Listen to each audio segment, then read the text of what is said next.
बिस्मिल्लाहिर्रहमानिर्रहीम। अस्सलाम वालेकुम, सुबह खैर। आप देख रहे हैं एक्सप्रेसो, मैं हूँ हिना आदिल। इमरान हसन हमें कुछ ही देर में ज्वाइन कर लेंगे। ज़रा बात कर लें आज जनाब, गर्मी बढ़ती जा रही है मुल्क में। लाहौर में ख़ास तौर पर मैंने देखा है कि सुबह के वक्त भी जो टेम्परेचर था वो बहुत ज़्यादा था और गर्मी की शिद्दत में बड़ा इजाफा हो गया। कराची की अगर बात की जाए तो हीट वेव से बड़ी जो इत्तलात हैं वो ये आ रही हैं कि लोग जान की बाजी हार रहे हैं। भाई गर्मी बहुत ज़्यादा है, एहतियात कीजिए, घर से निकलते वक्त एहतियात कीजिए, बिला ज़रूरत स्पेशली घर से बाहर ना निकलिए। और अगर आप निकलते हैं तो एहतियात ये कीजिए कि अपने सर को, अपने चेहरे को ढांप कर बाहर निकलिए, क्योंकि ये जो कल हमने जिक्र किया था, जो थर्ड हीट वेव जिसका कहा जा रहा था कि आनी है, 2 हीट वेव्स गुजर चुकी हैं, शायद ये वही तीसरी हीट वेव है और इसमें एहतियात की सबसे ज़्यादा ज़रूरत है। वाटर इनटेक, लिक्विड इनटेक अपनी बहुत ज़्यादा रखिए ताकि आप महफूज रह सके बीमारियों से भी और हीट स्ट्रोक से भी आप बच सकें। और अब ज़रा कुछ बात कर लेते हैं। T20 वर्ल्ड कप चल रहा है और अभी फ़िलहाल अफ़गानिस्तान वर्सेस बांग्लादेश चल रहा है और अगर तो 12.1 ओवर में चेस कर लेता है बांग्लादेश तो सेमीफाइनल के लिए क्वालिफाई कर जाएगा। और ये मैच इस वक्त भी जारी है।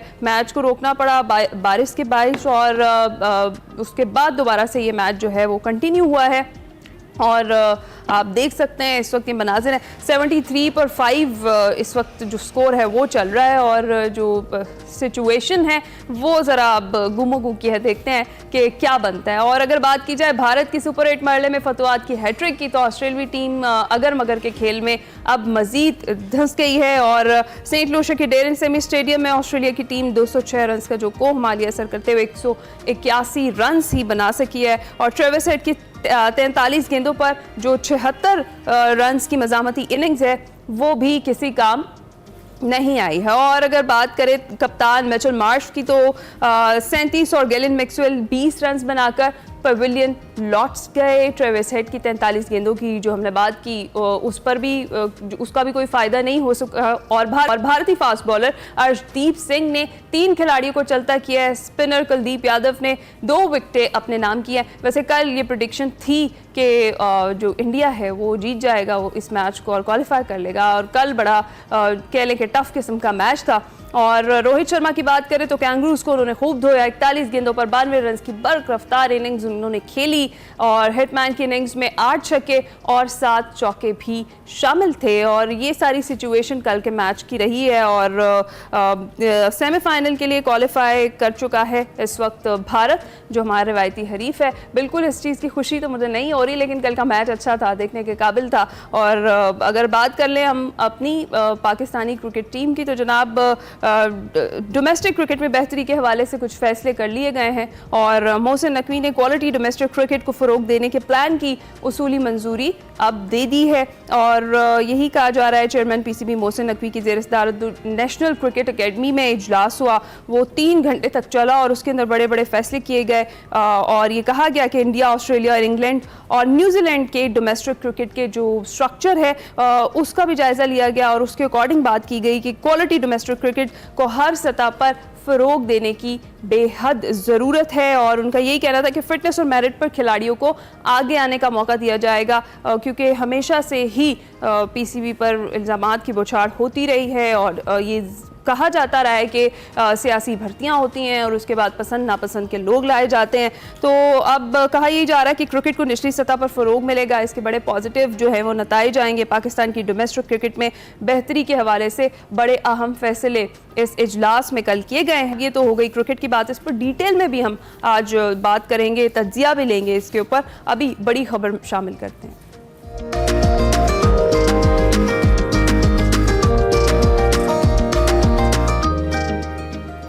जनाब, वफाकी हुकूमत के ऑपरेशन अज़्म इस्तेहकाम के ऐलान के बाद हम देख रहे हैं कि हुकूमत और अपोजिशन आमने सामने है, जिस पर हुकूमत पर शदीद तनकीद हो रही है। अपोजिशन जमातें पार्लियामान को एतमाद में लेने का मुतालबा कर रही हैं। हुकूमत ने रात गए एक बयान जारी किया है जिसके मुताबिक मुल्क के पायदार अमन व इस्तेहकाम के लिए ऐलान करदा विजन का नाम अज़्म इस्तेहकाम रखा गया है। वज़ीर-ए-आज़म ऑफिस के जो बयान है उसमें ये क्लियर किया गया है कि ऑपरेशन अज़्म इस्तेहकाम को गलत समझा जा रहा है और अज़्म इस्तेहकाम का मुआजना जो है वो गुज़िश्ता ऑपरेशन ज़रब-ए-अज़्म और राह निजात से किया जा रहा है। अज़्म इस्तेहकाम का मकसद नज़रसानी शुदा कौमी एक्शन प्लान के जारी नफाज में नई रूह और जज्बा पैदा करना है और ऑपरेशन का जो मकसद है वो जारी इंटेलिजेंस कार्रवाइयों को मजीद मुतहरिक करना है। इस पर भी कल हमने बात की थी कि ये क्लियर कर दिया गया है कि जो ऑलरेडी इंटेलिजेंस कार्रवाइयाँ जारी हैं उनमें फ़रोग लाना है और यही कहा जा रहा है कि किसी किस्म पर कोई बड़े फौजी ऑपरेशन पर इस वक्त गौर नहीं किया जा रहा जहाँ के आबादी की नकल मकानी की ज़रूरत हो, क्योंकि ये अपोजिशन की जानिब से उठाया गया था नुक्ता कि इस तरह के बड़े ऑपरेशन के लिए नकल मकानी की ज़रूरत होती है। मुल्क में पुरतशद्दुद इंतहा पसंदी को फैसला कुन तौर पर जड़ से उखाड़ फेंका जाएगा। वज़ीर-ए-आज़म ऑफिस का जो एलामिया था उसमें यह कहा गया, अज़्म इस्तेहकाम मुल्की माशी तरक्की और खुशहाली के मजमूई तौर पर महफूज माहौल यकीनी बनाएगा और हम सबको कौमी सलामती और मुल्की इस्तेहकाम के लिए सियासी इत्तफाक राय से शुरू किए गए इस मस्बक इक़दाम की पज़राई करनी चाहिए। इस पर गुज़िश्ता रोज़ वज़ीर आला अली अमीन गंडापुर ने अडियाला जेल के बाहर मीडिया से गुफ्तगू भी की और उन्होंने ये कहा कि जनाब एपेक्स कमेटी में पॉलिसी बताई गई लेकिन कमेटी में किसी भी किस्म के ऑपरेशन का जिक्र नहीं किया गया था। अमन अमान के हवाले से बात ज़रूर हुई और इनामात देने की बात की गई जिसे अज़्म इस्तेहकाम पाकिस्तान का नाम दिया गया। ISPR की पॉलिसी के बाद मैं बात करूंगा ऑपरेशन होगा या नहीं, ये बहुत बड़ी बात है। वैसे जब तक ISPR क्लियर नहीं करता है कि किस साइज़ में ऑपरेशन होना है कुछ नहीं कह सकते।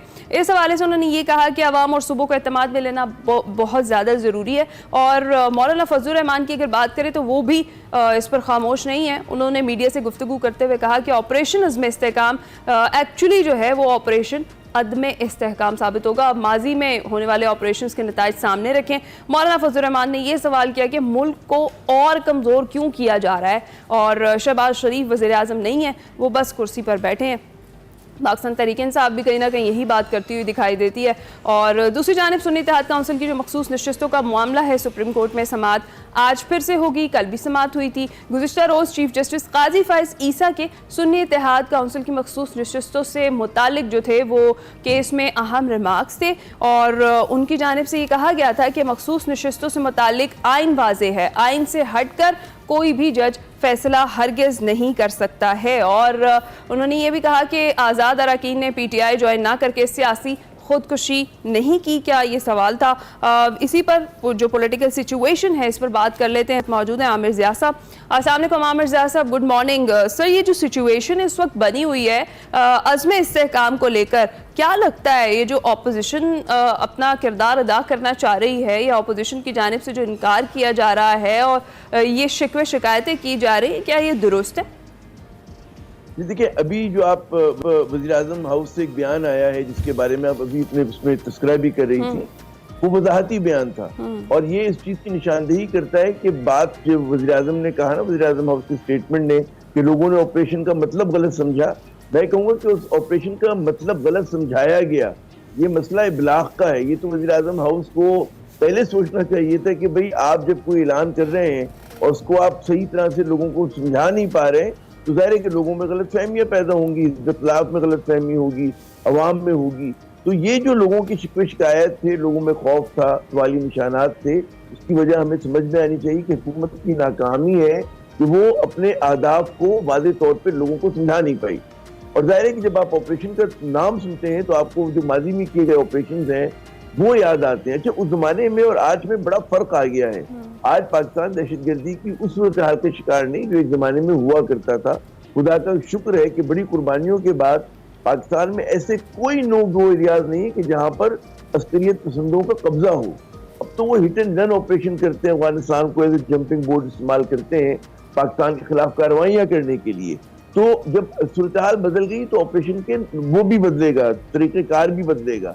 तो अभी जो लोगों में सवाल है कि जी पुराने जो आपने ऑपरेशन किए, दर्जन भर से ज्यादा ऑपरेशन किए हमने पिछले 20-21 साल में, तो उन ऑपरेशन और इस ऑपरेशन में क्या फर्क होगा, पैसा क्या नई चीज करने जाएंगे, ये आपको समझाना पड़ेगा। हुकूमत की जिम्मेदारी कसूर हिज़्ब इख्तिलाफ का नहीं है।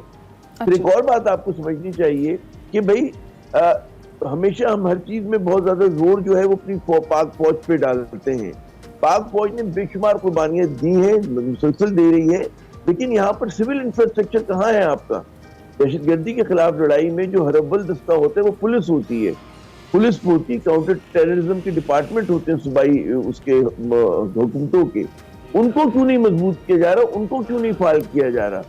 सिर्फ डंडे से काम नहीं चलता, एक बिल्कुल ऑपरेशन की जरूरत है, होना चाहिए, लेकिन डंडे से काम नहीं चलता। आप और क्या कर रहे हैं, आप इंतहा पसंदी के खात्मे के लिए क्या कर रहे हैं, शिद्दत के खात्मे के लिए क्या कर रहे हैं।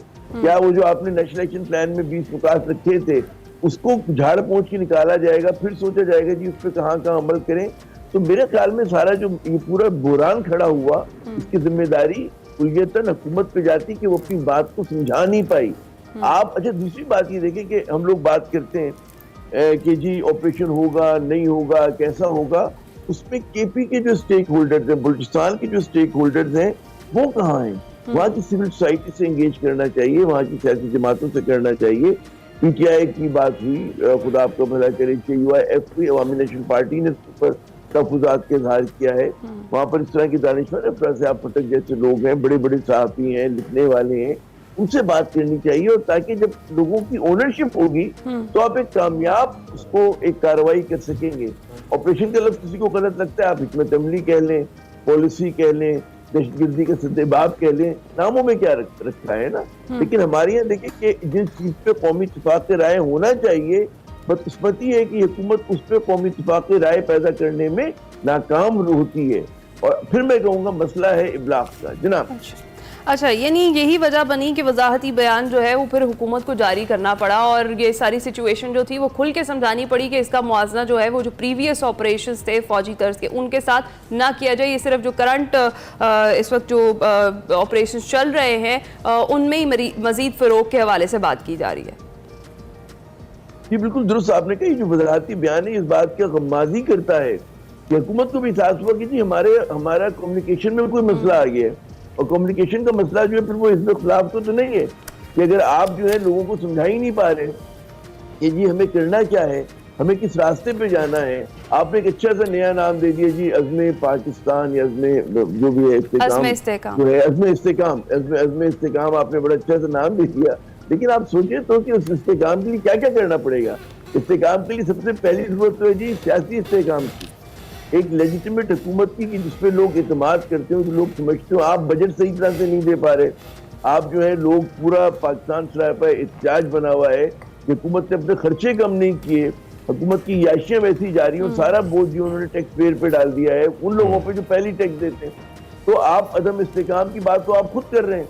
और जब आप ऐसी हरकतें करेंगे तो उससे वो जो अस्करियत पसंद है, दहशतगर्द है और वो लोग जो पाकिस्तान को खाकम बदहन नुकसान पहुंचाना चाहते हैं वो मजबूत होंगे। अच्छा। तो मसला मैं फिर कहूंगा हुकूमत का ही है और इसको फिर सोचना चाहिए कि जी हम किस तरह से अपनी पॉलिसीज वाज़े करें कि पाकिस्तान आगे जा सके, यहाँ पर अमन हो, यहाँ पर जी। इमरान हसन है। अच्छा, ये बड़ी अच्छी तरीके से आपने एक तो एक्सप्लेन किया इस वक्त हुकूमती पोजीशन है, लेकिन यहाँ पे मेरा एक जो पॉइंट ऑफ कंसर्न है वो ये है कि जो भी पार्टी हुकूमत में होती है उसको उस वक्त होता हुआ ऑपरेशन ठीक और जो अपोजिशन में होती है उसे गलत क्यों लगता है। जब यही पार्टी इंक्लूडिंग तहरीक इंसाफ हुकूमत में थी तो किसी भी ऑपरेशन के लिए उस वक्त लॉबिंग भी की जाती थी और हर किस्म की सपोर्ट अस्करी इदारों को दी जाती थी। ऐसी किसी भी एक्टिविटी के लिए उसमें बजट पे भी कोई कतगन नहीं होता था और उसमें कोई माशी या सूबाई मसला भी नहीं होता था। लेकिन अब जब एक जमात हुकूमत में नहीं है तो दूसरी जमात को उससे मुखालफत है, तो ये मुखासमत क्या सिर्फ सियासी, फिर हम कहें कि सियासत की बेस पे होती है, इसका नेचुरल सूबाई हालात से कोई ताल्लुक नहीं है। अगर आपकी हुकूमत है तो फिर आप इसके हक में बात करेंगे, अगर आप अपोजिशन में तो इसकी मुखालफत में बात करेंगे, क्या ऐसा है? इमरान ऐसा नहीं है। देखिए इस वक्त सिर्फ पीटीआई मुखालफत नहीं कर रही, जमीयत उलमाए इस्लाम भी कर रही है, अवामी नेशनल पार्टी भी कर रही है, दीगर पोलिटिकल पार्टी जिनका ताल्लुक उससे बलूचिस्तान से या केपी से, उसकी भी पोजीशन वाज़ेह होनी है। उनके खदशात हैं कि अब तक जो कुछ हुकूमत ने किया उनकी पॉलिसी पे लोगों को तहफ़्फ़ुज़ात हैं और तहफ़्फ़ुज़ात की वजह ये कि हुकूमत की तरजीहात जो है वो अलाइन नहीं हो पाती उन सूबों के लोगों से कि जहाँ पर सबसे ज्यादा शिद्दत पसंदी है, इंतहा पसंदी है। अच्छा, शिद्दत पसंदी तो भाई पंजाब में भी बहुत है, शिद्दत पसंदी तो आपको सिंध में भी, यहाँ पे भी मतलब लॉलेसनेस बहुत है। जब तक आप स्टेक होल्डर्स को देखें, बात हर चीज में तकसीम करने की नहीं होती है। हमारी ये मेरे ख्याल में इससे पहले ऑपरेशन ज़र्ब अस्ब था, उसमें एक बड़ा ब्रॉडर नेशनल कंसेंसस था और उसमें तो आपको देखें उसमें लोगों का इनखिलाफ भी हुआ था, लोगों को अपने घर बार भी छोड़ने पड़े थे, लेकिन गुडविल ज्यादा थी उस जमाने में। उस वक्त मतलब है कि आप देखें कि सब लोगों ने फौजी हुकूमत को फौज को पूरी तरह सपोर्ट किया था।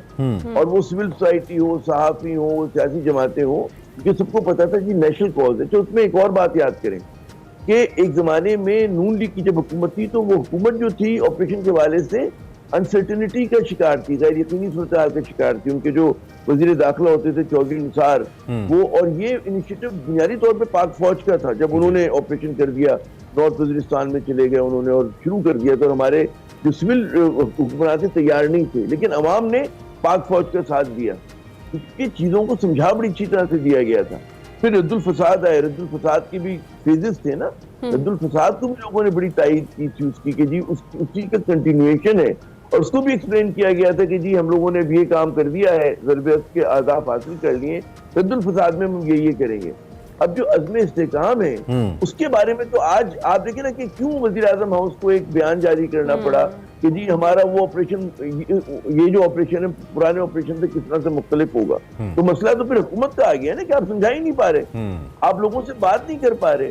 वो कल मैं एक प्रोग्राम में बैठा हुआ था, उसमें हम तीनों सहाफी जो थे कराची के थे, ठीक है, मतलब मुर्तज़ा सुलंगी को भी मैं कराची के ही कहूंगा, जब इस्लामाबाद में होते थे वो, आजकल तो इस्लामाबाद में। मैं कभी क्या वजह है कि केपी के सहाफी और दानिश्वर नहीं है, क्या वजह है कि बलूचिस्तान से ताल्लुक रखने वाले नहीं है। अब हम तो कराची से बैठ के क्या बात करेंगे, जिनका दुख है, जिन्होंने शिद्दत पसंदी का वो मुकाबला कर रहे हैं, उनका भी तो राय होनी चाहिए, उनकी भी तो आवाज होनी चाहिए। तो हमें, मेरे ख्याल में कौमी अहमियत का मसला है, इसमें एक इत्तेफाक राय की जरूरत है। आप शिकायत करें कि जी तो खिलाफ पॉलिटिकल पॉइंट स्कोरिंग करिए, हुकूमत भी कर रही है। हाँ, ठीक कह रहे हैं, कहती है वो दहशतगर्दी के साथ साथी है। भाई कोई दहशतगर्दी के साथी नहीं है। अच्छा, कौन मेनस्ट्रीम पॉलिटिकल पार्टी होगी? अब फिर आपका क्या ज्ञान है, हो जाएगा कंसेंसस इसके ऊपर? होता नजर आता है उमूमी तौर पे तो हो जाता है, जब मामलात ऐसे हो तो हो जाता है। असूली तौर पे हो जाना चाहिए, आपको समझाना चाहिए कि खदोखाल क्या है, और ये पाकिस्तान की अजीम तर कौमी मफाद में कि हम, लेकिन आपको समझाना पड़ेगा जी शिद्दत पसंदी के खिलाफ भी हम क्या करेंगे। इंतहा पसंदी पहला कदम होता है दहशतगर्दी की तरफ जाने का, और ये एक बड़ा पेचीदा ऑपरेशन है। हम सिर्फ समझते हैं जी कोई सिपाही जो है वो बंदूक लेके जाएगा, पकड़ेगा, मारेगा, नहीं। इसकी एक फॉरेन पॉलिसी की डायमेंशन है कि अफगानिस्तान से ताल्लुकात को कैसे मैनेज करना है। इसकी माशी डायमेंशन है कि जी फाटा के अंदर आपने वादा किया था कि जब हम मर्ज करेंगे तो हम तरक्याती काम करेंगे, वहां पर जुडिशियल निजाम बहुत मजबूत करेंगे, पुलिस को मजबूत करेंगे, ये भी तो साथ करने ना, आपको एडमिनिस्ट्रेटिव मामला भी करने। तो ये पूरा पैकेज है। अच्छा, उसमें कौमी इत्तेफाक राय चाहिए आपको। तो जब तक आप ये नहीं करेंगे, पुलिस को आपको जो है रिफॉर्म करना होगा, चारों सूबों के अंदर पुलिस को मजबूत करना होगा। जो थानेदार को खबर होती है, अच्छा, वो किसी और को नहीं होती है, ठीक है ना, तो उसको भी इस्तेमाल करना होगा, काउंटर टेररिज्म डिपार्टमेंट को करना होगा। फिर सारा बोझ फौज पे न डालें खुदा के लिए। जी, ये बात तो वज़ीर आज़म साहब ने भी यही कही थी कि सब जो चीज़ें हैं उनका बोझ फौज पर डाल देना फास्ट गलती होती है। अच्छा आमिर ज़िया साहब, जिस तरह से भी हम बात कर रहे हैं, तो फिर जो खदशात हैं अली अमीन गंडापुर के और जो मौलाना फजलुर रहमान कह रहे हैं, वो खदशात फिर किसी हद तक दुरुस्त हैं, क्योंकि आप यही कह रहे हैं कि गवर्नमेंट जो है वो खुद कन्वे करने में नाकाम रही है कि बेसिकली ये ऑपरेशन है किस तर्ज पर, और इसका जो मुआजना है जो प्रीवियस ऑपरेशंस है उनसे किया जाना गलत है, इसके लिए उन्हें वजाहती बयान देना पड़ा। मौलाना फजलुर रहमान तो कह रहे हैं कि मुझे बताएं कि मुल्क को और मुश्किलात में क्यों डाल रहे हैं, मुल्क को और कमज़ोर क्यों किया जा रहा है, और उन्होंने कहा कि अज़्म इस्तेहकाम नहीं, अदम इस्तेहकाम साबित होने वाला है। देखिए, मौलाना बड़े जीरक सियासतदान है और अपने अल्फाज का चुनाव बड़े सोच समझ के करते हैं। और अच्छा, एक और भी समझना चाहिए कि हमारे यहाँ दहशतगर्दी से लड़ने पे सब मुत्तफिक हैं, उसके तरीक़ेकार पे खिलाफ हो सकता है। फिर कौन पाकिस्तानी चाहेगा कि इस मुल्क में दहशतगर्दी हो? तो अगर उसमें मौलाना का भी कोई कंसर्न है, उसमें PTI का है, अवामी नेशनल पार्टी का है, कोई शेरपाव साहब अलग बात करते हैं, फराज साहब फटक कोई अलग बात करते हैं, वहाँ के और लोग करते हैं, तो भाई सुन ले उनको, उनसे कम से कम बात तो करें बैठकर, उनके साथ मीटिंग में, उनके साथ मतलब इब्लाग तो करें आप एकदम कैसे कह सकते हैं कि दहशतगर्दों का साथी? आप मुझे बताइए, JUIF के कितने उलमा जो हैं वो दहशतगर्दों का निशाना बने? जी ऐसी, ठीक है ना। अब सभी बिल्कुल सभी पॉलिटिकल पार्टी समहाउ इसका शिकार रही हैं, इसमें कोई शक नहीं। पीपल्स पार्टी का तो हम लोग तो खिलाफ बिल्कुल। अच्छा, मेरे पास टाइम थोड़ा सा आमिर ज़िया साहब कम है, मैं चाहता हूँ जरा सियासी मामलात की जानिब थोड़ा सा और आगे बढ़ें। बड़ा मुफस्सल तरीके से आपने इस पे अपना तज्जिया रखा हमारे सामने। कल बड़ी अहम पेशरफ थी, बड़ी अहम हेयरिंग थी कोर्ट के अंदर, और आज दोबारा से है, और उसमें बड़े अहम रिमार्क्स थे। सुप्रीम कोर्ट का जो 13 रुकनी बेंच था इस केस को देख रहा है, जो सुन्नी इत्तेहाद कौंसिल की मखसूस नशिस्तों का मामला है। एक तो कल की प्रोसीडिंग को आप किस जानिब जाता देखते हैं, क्या रिमार्क से ये लगता है आपको कि सुन्नी इत्तेहाद काउंसिल अपनी मखसूस नशिस्तें या उनके वकला हासिल कर पाएंगे? चूँकि कल अदालत ने बहरहाल कहा कि आपने जब सुन्नी इत्तेहाद काउंसिल को ज्वाइन कर लिया, बिटवीन द लाइन्स जब आपकी फैसला साजी उनके पास चली गई, तो वोटर तो तहरीक इंसाफ का था, तो तहरीक इंसाफ का जो वोटर है, हमें तो वोटर का ख्याल है, हमने तो वोटर को देखना है। कल के रिमार्क्स को सुनने के बाद बतौर सहाफ़ी क्या तज्जिया आपका, ये मामला किससे आने जाता नजर आ रहा है आपको? पहली बात इमरान जी की क्या सराही नहीं करनी चाहिए सुप्रीम कोर्ट के मामला जी, ठीक है, लेकिन मैं ये जरूर कहूंगा कि जो सवाल उठाया गया कि जी आप सुन्नी काउंसिल में क्यों शामिल हुए, तो भाई ये भी तो एक सवाल है कि वो क्या मजबूरी थी। मतलब अदालत को पता होना चाहिए ना कि किन हालात में कि भाई बल्ला छीन लिया था आपने, हुकूमत ने, आप लोगों ने मतलब इनको बतौर पार्टी पार्टिसिपेट नहीं करने दिया गया, तो एक मजबूरी का सौदा था। तो मेरे ख्याल में हमारे यहाँ क्वेश्चंस भी या जो रिमार्क्स होते हैं अदालत के, वो भी हेडलाइन बन जाते हैं, अमूमी तौर पर तो फैसला बनना चाहिए। तो बात ये कि एक मखसूस हालात थे, और जो आप कहते हैं ना कि मुल्क में इस्तेहकाम लाना है, तो उसके लिए जरूरी है कि जिस पार्टी को जो मैंडेट मिला वो उसको मिलना चाहिए। अगर नहीं मिलेगा तो इस मुल्क में अदम इस्तेहकाम रहेगा, इस मुल्क में सरपतोल रहेगी। जो आप दहशतगर्दी के खिलाफ लड़ाई लड़ रहे हैं, उसका तो पहला कदम जो वो है वो ये कि जी आप सोचे ना कि 21वीं सदी का पाकिस्तान, और हम ये फैसला नहीं कर पाए कि जी किस पॉलिटिकल पार्टी का क्या मैंडेट है। इलेक्शन आपका मुतनाज़ा तरीन इलेक्शन बना हुआ है इस फरवरी 2024 का। क्या वजह है कि भाई आप लोगों के जो नुमाइंदे हैं, पीटीआई को लोगों ने वोट दिया, आजाद उम्मीदवार के तौर पर दिया, तो बहुत बड़ी बात है, उनको कम से कम जो उनका मैंडेट है मिलना चाहिए। अगर आप हारी भी लेकिन इस इलेक्टोरल प्रोसीजर के हवाले से ज़िया साहब, कल सुप्रीम कोर्ट ने, चीफ जस्टिस ने ये कहा कि तहरीक इंसाफ ने ये कोशिश की कि इलेक्शंस डिले हों, और इमरान खान का नाम उन्होंने लिया कि बतौर वजीर आजम वो इलेक्शन पर असरअंदाज हो रहे थे। ये रिमार्क्स भी दिए उन्होंने।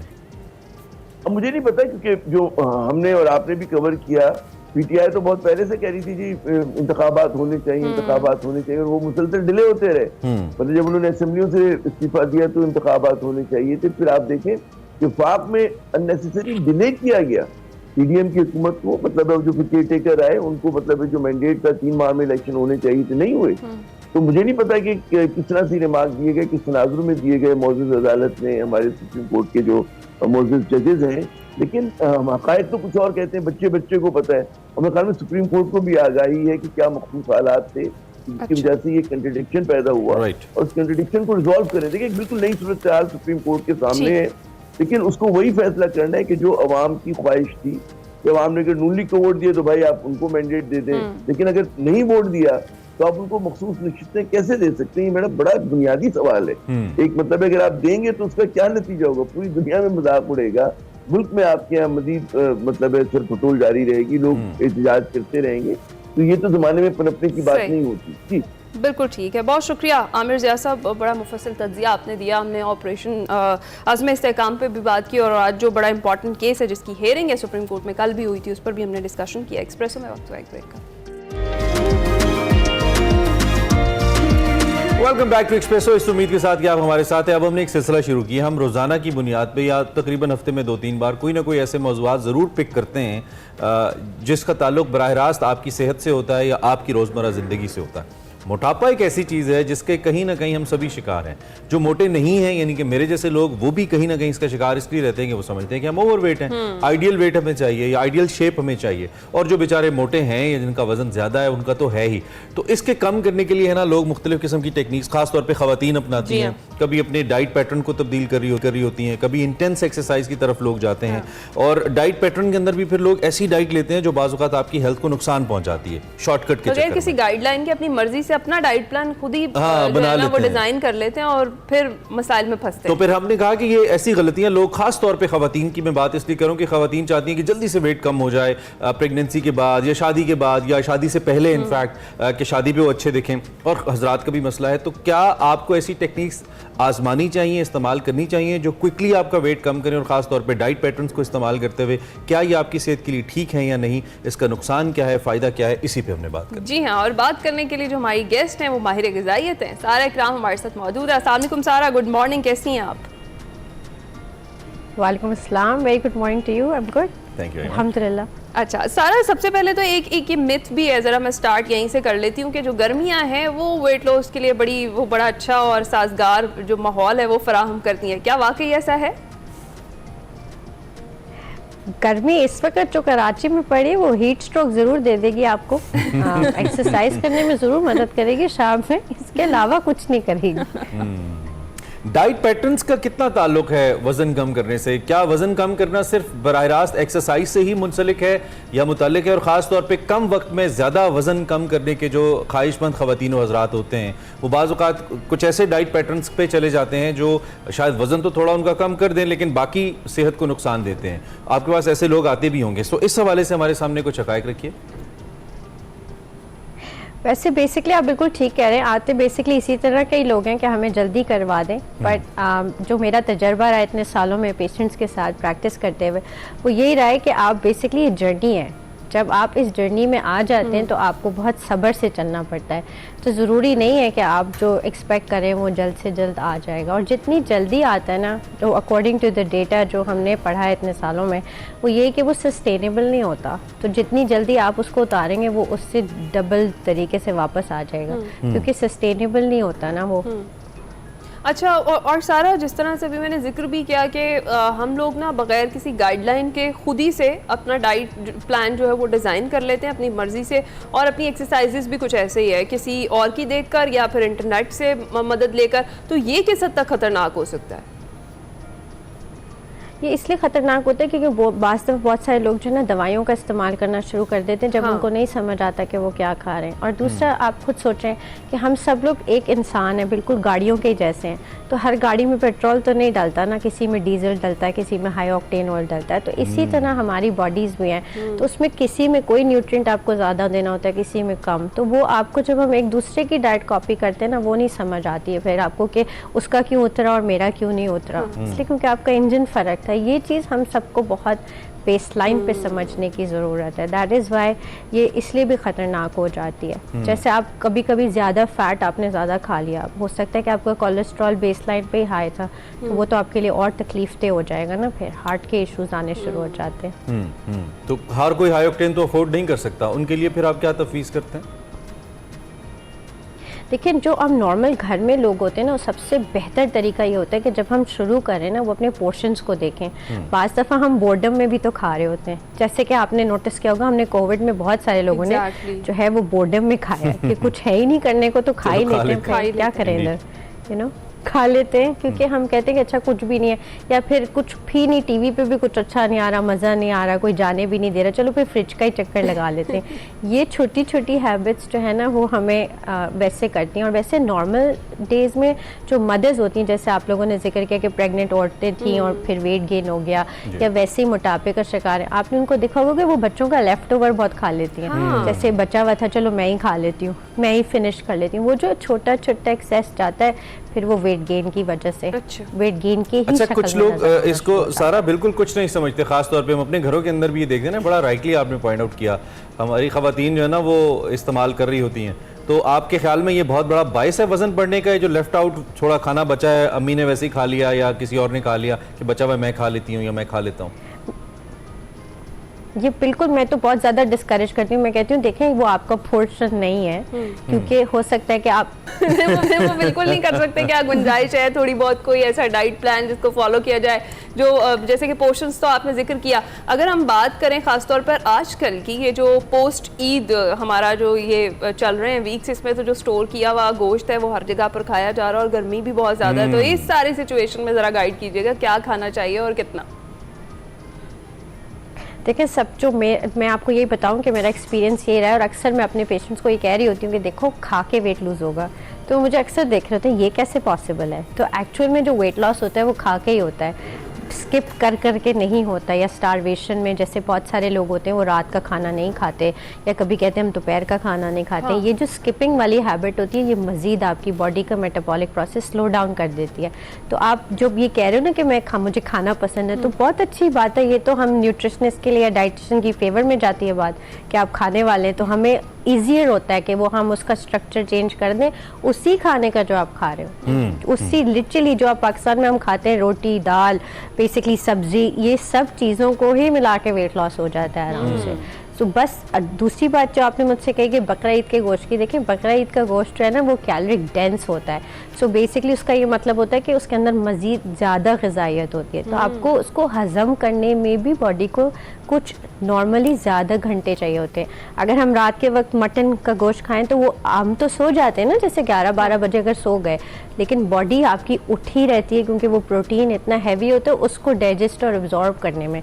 तो अगर बकरे का गोश्त या कुर्बानी का गोश्त इस्तेमाल करना भी है तो उसको कोशिश करें उन औकात में करें जिनमें आप ज़्यादा एक्टिव हों, जैसे दोपहर के खाने में इस्तेमाल कर लें और शाम में थोड़ी वॉक कर लें। उससे ना बदहज़मी भी नहीं होती और आपको वो इस तरह से वो मैसिवली वेट गेन में भी नहीं असर करती है। Very informative. सो इस वक्त अगर बहुत से लोग हमें देख रहे हैं, अगर आपको रात को लगता है कि आपको नींद नहीं आ रही, बेचैनी रहती है, तो इसकी वजह कुछ और नहीं है, आपने गोश्त ज़्यादा खाएं, कम खाएं। That's important. एक तो ये कि न्यूट्रिशनिस्ट के पास लोग इसलिए नहीं जाते यूजुअली, सारा आप लोग सब खाना बंद कर देते हैं, आप सब्जियों पे और अमूमी तौर पे, बल्कि उर्फ़े आम में कहा जाता है घास फूस पे लगा देते हैं लोगों को, पत्ते खाने पे। तो आप कह रही हैं कि ऐसा नहीं है, आप जो खा रहे हैं यूजुअल रूटीन उसको आप खा सकते हैं, सिर्फ उसके पोर्शंस देखना पड़ेंगे और ये देखना पड़ेगा कि आप कितने टाइम डिफरेंस से खा रहे हैं। अच्छा, क्लियर हो गया। कुछ लोग कहते हैं कि जी मैं खाता नहीं हूँ या मैं खाती नहीं हूँ, मुझे लगता बहुत ज़्यादा है, मैं कम खाती हूँ, मुझ पर नज़र बहुत आता है। कुछ कहते हैं जी ये तो बहुत खाता है, इस पर नज़र ही नहीं आता। ये क्या फिनोमिनन है? देखिए कुछ अल्लाह ताला ने कुछ हम उनको कहते हैं कि बहुत ही लकी बॉडीज़ बनाई है जिन जो खा रहे होते हैं और उनको बिल्कुल भी नहीं नज़र आ रहा होता, ठीक है। जो हमारे जैसे एवरेज लोग हैं वो खा रहे होते हैं और कुछ अरसे के बाद वो खुद ही आपको बता देता है कि तुमने मुझे खाया था, ठीक है। सो बेसिकली तो ये होता है, ठीक है। अब रही बात ये कि कुछ लोग हेरिडिटरी तौर पे उनके अंदर फैट के सेल ज़्यादा होते हैं, तो इसलिए आप देखते होंगे कि वो बचपन से ही बहुत प्यारे और चबी होते हैं, राइट। और कुछ लोग बचपन से ही बहुत लीन स्ट्रक्चर के होते हैं, यानी कि पतली जिसामत के मालिक होते हैं। तो उसमें क्या होता है कि हमें पता होता है कि इनका मेटाबॉलिक प्रोसेस नॉर्मली बहुत फास्ट है, तो उस फास्ट में जो भी वो खाते हैं वो हजम होता चला जाता है, स्टोर नहीं होता कि वो उनको मोटापा हो। और जो बेचारे जिनके फैट सेल ज़्यादा होते हैं वो जाहिर बात है कि वो थोड़ा सा भी वाटर या सॉल्ट रिटेन करते हैं तो वो उनकी जो है वो चीक्स प्यारे प्यारे निकल आते हैं, तो हमें लगता है कि उफ, और उनको भी ये लगता है कि प्यारे प्यारे निकल तो फौरन आते हैं, लेकिन वो प्यारे प्यारे जाते नहीं हैं, फिर बहुत मुश्किल से जाते हैं। ये तो है। अच्छा सारा ये जो शॉर्टकट्स हम लगाते हैं कि भाई जल्दी जल्दी से वजन कम करने के लिए, आजकल तो मैंने देखा है कि बहुत सारे कुछ ऐसे नाम के ऑर्गेनिक कुछ पाउडर्स हैं, कुछ सप्लीमेंट्स हैं जो आ गए हैं कि भाई ये यूज करें और 2 हफ्तों में आपका 3 to 4 kgs वेट जो है वो कम हो जाएगा। ये क्या डेंजरस है इंसानी सेहत के लिए, इस तरह के सप्लीमेंट्स का इस्तेमाल करना? इस पर ज़रा रोशनी डालें। Actually it's a very good question. ये बहुत अरसे से जो है ना एड्रेस नहीं हुआ है, फाइनली किसी ने इसको एड्रेस कर लिया। देखें जो हम बाहर से जब तालीम लेके आते हैं ना, जब हम इसको प्रैक्टिस करना सीखते हैं, इसमें ये सिखाया जाता है कि हम इस तरह का कोई सप्लीमेंट या कोई पाउडर हमें इस्तेमाल करने की, रेकमेंड करने की इजाज़त ही नहीं है, क्योंकि फ़र्स्ट ऑफ़ ऑल हमें ये देखना होता है कि जो भी सप्लीमेंट आया है वो कितने लोगों पे स्टडी हुआ है। सो अगर कोई दवाई FDA अप्रूव भी करता है, फूड ड्रग एडमिनिस्ट्रेशन जब वो रेकमेंड करता है, उसमें आपके पास 10,000 से 20,000 पेशेंट्स पे या लोगों पे वो टेस्ट हुआ होता है और हमें पता होता है कि वो ह्यूमन सेफ्टी के लिए है, वो कोई नुकसान नहीं देगा। जब हम किसी की रिकमेंडेशन से कोई फकी ले लें या पाउडर ले लें, आपको पता ही नहीं कि वो आपके किस ऑर्गन से जाके क्लियर होगा, आपको यही नहीं पता कि उसके एडवर्स इफेक्ट्स कहाँ होंगे। हो सकता है कि आपको हार्ट रेट उसका बढ़ा दे, जिसको हम पैल्पिटेशंस बोलते हैं, वो बढ़ाना शुरू कर देता है। बाज़ लोगों को बहुत ज़्यादा पसीना आना शुरू हो जाता है, इसलिए क्योंकि बहुत सारे ये जो पाउडर्स है ना, हमें पता ही नहीं है कि वो कहाँ मेटाबोलाइज हो रहे हैं और किस तरह का इफेक्ट करके जाएंगे। तो इसलिए आइडियली तौर पे जो रियल प्रैक्टिस के टर्म्स होते हैं उसमें हमें अलाउड भी नहीं होता। अच्छा, मेरे पास टाइम बिल्कुल कम है, 30-40 सेकंड्स हैं। इन दी एंड मैं चाहूँगा लोगों की बेहतरी के लिए कुछ ऐसी कॉमन बैड हैबिट सारा जो आपको लगता है कि हम आम रूटीन में कर रहे होते हैं, जैसे कुछ लोग चाय बहुत कंज्यूम करते हैं, मैं एक एग्जांपल दे देता हूँ, वो हमारी सेहत पे बड़ा नेगेटिव इंपैक्ट डाल रही होती हैं, कॉमन बैड हैबिट्स, लेकिन हम मुसलसल उनको किए भी जा रहे हैं बीइंग पाकिस्तानीज़। ओब्वियसली आपने उसको ऑब्जर्व किया होगा, अगर क्विकली आप कुछ बता पाएं ताकि लोग उनको कम करें और अपने वजन के ऊपर थोड़ा या सेहत पे फोकस करें। जो मैं एक वन पॉइंट जो मैं ज़रूर कहना चाहूँगी वो ये कि प्लीज़ अपनी स्लीप पे फोकस करें। अगर आप जल्दी सोने की अपनी हैबिट डाल देंगे ना, फॉर एग्जांपल अगर आप 12 बजे तक भी जाके सो जाते हैं, आप यकीन करें आपका वेट लॉस खुद बहुत ईजिली आ जाएगा। आपका वेट गेन इस कदर होता ही नहीं है, बिकॉज वो फिर जो कार्बोहाइड्रेट की साइकिल है ना, नींद देर से लेने की वजह से वो अलर्ट हो जाती है। सुबह सुबह फिर हम डोनट और गुलाब जामुन मांग रहे होते हैं फ्रिज में जाके, यार ये लेके आओ। तो इससे सबसे अच्छी जो चीज़ होती है वो ये कि आप अपनी नींद टाइम पे कर लें। बाकी चीज़ें जो इतने सालों में रिजल्ट देखें बहुत अच्छे आते हैं, वो नींद अच्छी होने की वजह से। ठीक है, बहुत शुक्रिया सारा इकराम से हमने बात की। सारा आपने बड़े तरीके से हमें क्लियर भी किया कि शॉर्टकट्स जो हैं वो नहीं लगाने चाहिए। बिल्कुल भी जहन में रखिए किसी भी तरह का जो शॉर्टकट है वो आपकी सेहत को तो ज़रूर नुकसान पहुंचा सकता है, लेकिन आपका जो वेट है वो कहीं भी नहीं जाएगा, कम नहीं होगा। और अपनी नींद जो अच्छी नींद लें, उससे भी जो आपकी सेहत के हालात है वो भी बेहतर हो जाएंगे। लेट के शॉर्ट्स या वो रील्स ना देखते रहा करें, सो जाया करें। बिल्कुल सो जाया करें। यहाँ वक्त तो एक ब्रेक का।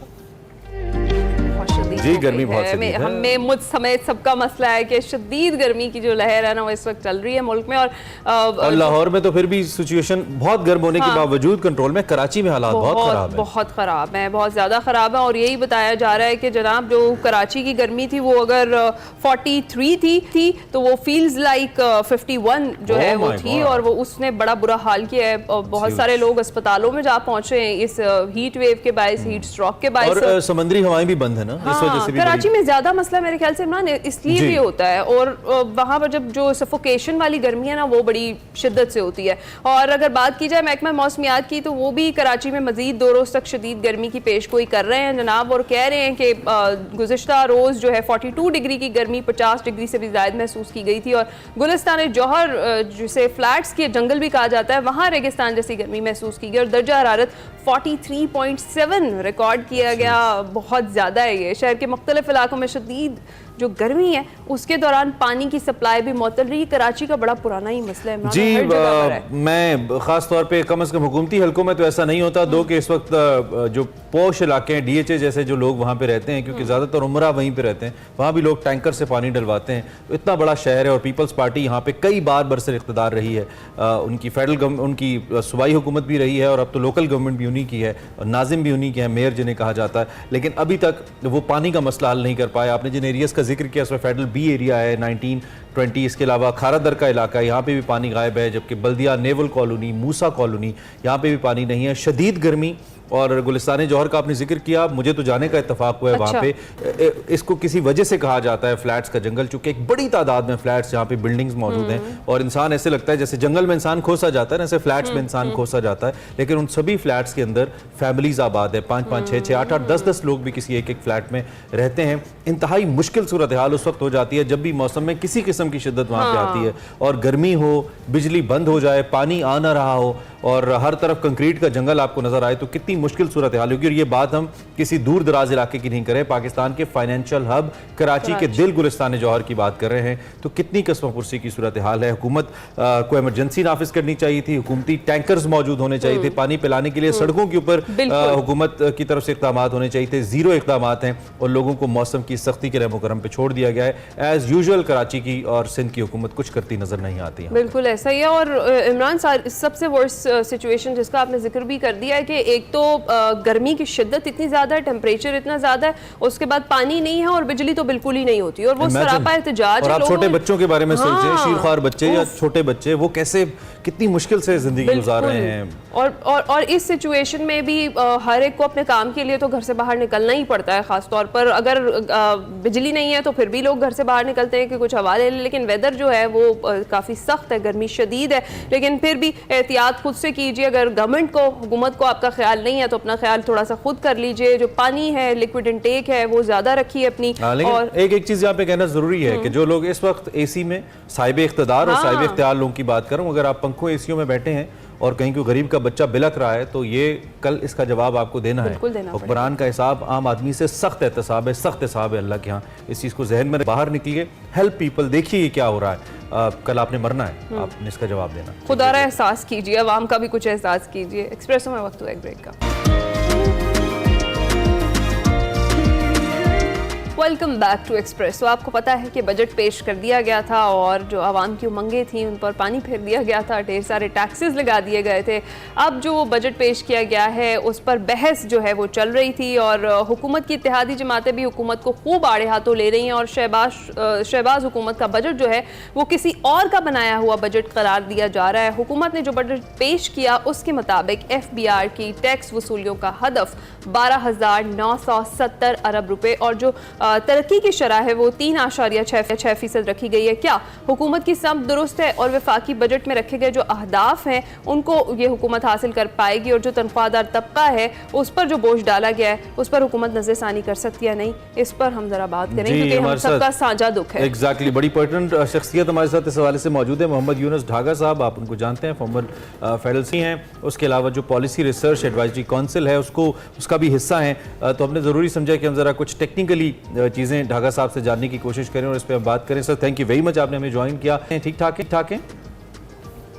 बहुत शुक्रिया जी, मैं बिल्कुल ठीक हूँ। Thank you very much for joining us. बड़ा अहम ये मौजू है। कुछ लोगों को मैंने सुना वो ये कह रहे हैं कि अगर कम से कम हम अगले आने वाले 10-15 साल के लिए अगर हम 5% के ऊपर ग्रो नहीं करते तो हम कोई चेंज एक्सपेक्ट ना करें। उसके अलावा जब ये बजट बन रहा था तो हुकूमत ने आके बड़े दावे ये किए थे कि जी अपने खर्चों पे कट लगाना है, जो कि हमें कहीं नज़र नहीं आया।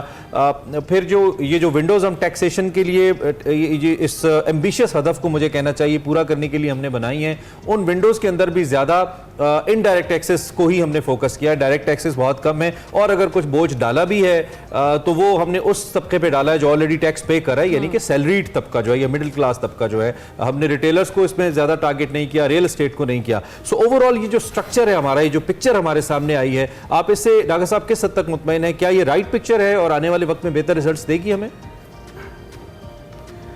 जी बिल्कुल, आप लोगों ने जो इस पे प्रोडोक किया है वो बिल्कुल ठीक है कि इस बजट के अंदर कहीं पे भी ये विजन नज़र नहीं आता। ख़ास तौर पे जो पहला बजट होता है किसी भी नई मुंतखब हुकूमत का, वो उस हुकूमत का विजन का इजहार करना चाहिए उसको कि अगले 5 सालों में उन्होंने क्या करना है। ऐसा कोई विजन इस बजट में नज़र नहीं आया। इस बजट में सिर्फ एक टैक्स की भरमार कर दी गई है और वो भी बिला सोचे समझे कि उस तबके को हम ज़्यादा असरअंदाज कर रहे हैं कि जो ऑलरेडी टैक्स दे रहा है। अब आप यही मिसाल ले लें, और ख़ास तौर पे जो वादे किए गए थे बजट से पहले, 2-3 वादे और दावे किए गए थे वज़ीर ख़जाना की तरफ से।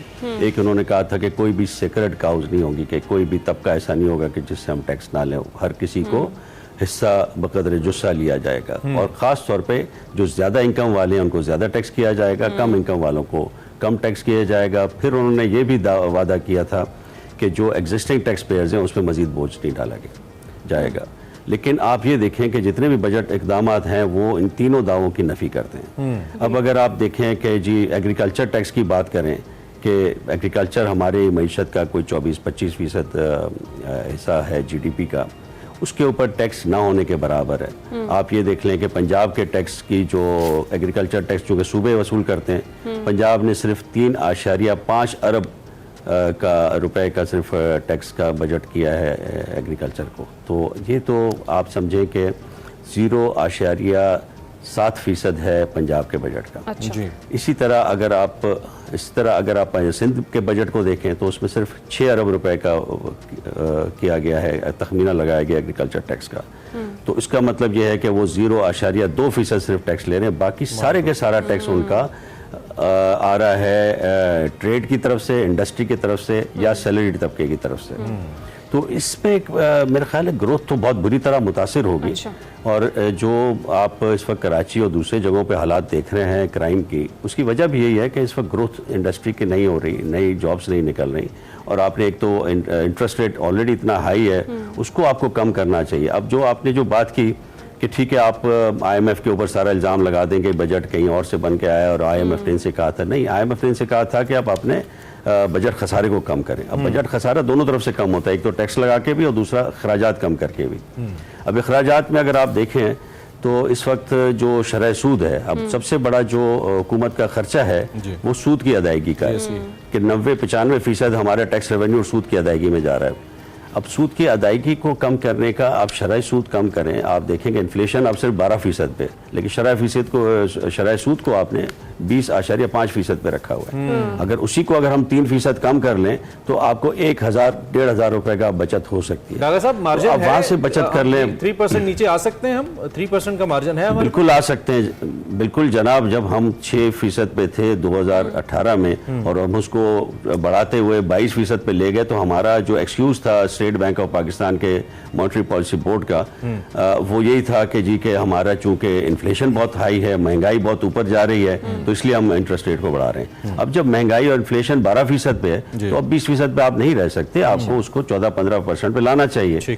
अब उसको आप नीचे नहीं ला रहे, आप उस पर बैंकों को आपने जो है धड़ाधड़ पैसे दिए जा रहे हैं। बैंकों का आप देखें कि हमारे मुल्क के अंदर अब जो सेक्रेट काउस की बात की जाती है, हमारे मुल्क का पूरी मईशत हमारी कम शरह तरक्की पे जा रही है, लेकिन आप बैंकों की अगर आप मुनाफों को देखें तो 80 और 90% हर साल उनके मुनाफों में इजाफा हो रहा है। तो उसको आप देखें कि जी आप क्यों, आपकी पॉलिसीज़ में ऐसा क्या है ख़ास तौर पे इंटरेस्ट रेट्स को कि बैंकें इतना मुनाफा कमा रही हैं। अब ये अगर आप कहेंगे कि जी सेक्रेट काउज, अब ना बैंकें भी सेक्रेट काउज हैं इस बजट में और एग्रीकल्चर भी सेक्रेट काउ के तौर पर ही है, और दूसरा जो ज्यादा तनख्वाह वाला तबका है वो भी सेक्रेट काउ है। तो अब आपने जो बात की थी, क्या वजह है कि ये जो सेक्रेट काउस आप जिक्र कर रहे हैं, जो बड़े बड़े मगरमच्छ हैं, इनको टैक्स नेट में नहीं लाया जा सका? आज तक हमेशा यही कहा जाता है कि तनख्वाहदार तबके को रिलीफ दिया जाएगा, लेकिन जब बजट आता है तो हालात जो है वो उलटी होते हैं। इस बार भी वैसा ही हुआ है कि जिन पर कहा गया था कि टैक्स नहीं लगाया जाएगा उन पर ही टैक्स लगाया गया, और जिनको टैक्स नेट में लाया जाना था उनको टैक्स नेट में उस तरीके से नहीं लाया जा रहा। क्या कोई पॉलिसी चेंजेस, कोई स्ट्रक्चरल चेंजेस इसके लिए रिक्वायर्ड है? कौन सा मैकेनिज्म है जिसके थ्रू ये जो प्रोसेस है इसको स्मूथ बनाया जाए?